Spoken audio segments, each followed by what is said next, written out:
Bung Andi Azwani juga tidak punya kredibilitas karena dibantah juga ternyata tidak bersumber dari Joko Widodo sehingga bermasalah secara hukum. Maka saya lanjutkan adalah ketika penelitian itu disimpulkan 99,9% palsu, dasarnya adalah jejak-jejak itu diuji dengan dokumen yang asli yang juga dimiliki oleh klien kami. Pembandingnya itu resmi loh, kita tunjukkan, beda dengan Mabes Polri yang pembandingnya tidak pernah ditunjukkan, hanya deskripsi naratif yang diulang-ulang, tapi tidak pernah menunjukkan bukti.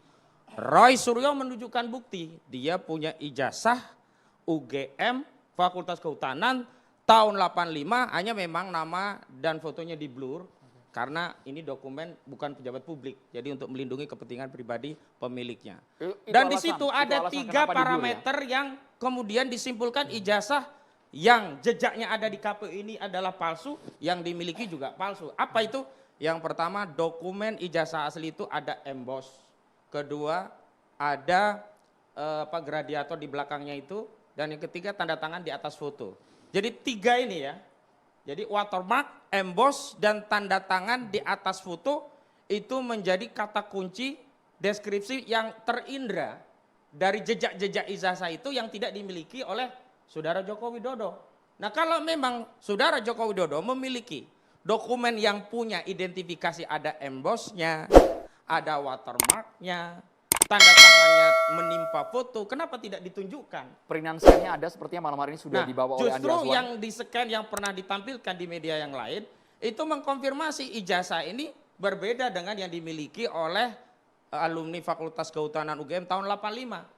Ijazah yang dipamerkan Bung Andi Azwani kan nggak ada emboss, nggak ada watermark, tanda tangannya tidak menimpa foto, tapi tertutupi sebagainya oleh foto. Dan lucunya, Ova Emilia ini kan harusnya UGM itu mengadopsi metode yang ditempuh UI, atau saya meminjam istilah, harusnya Saudara Jokowi ini dibahlilkan.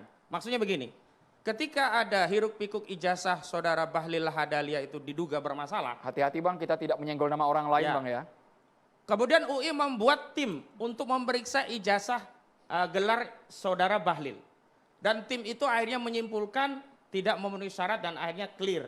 Masalah itu selesai. Nah, hasil dari tim itu memiliki hasil kajian 2.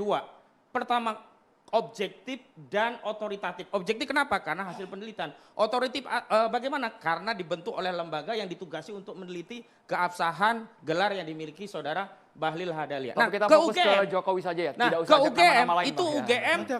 tidak dilakukan apa yang dilakukan UI. Jadi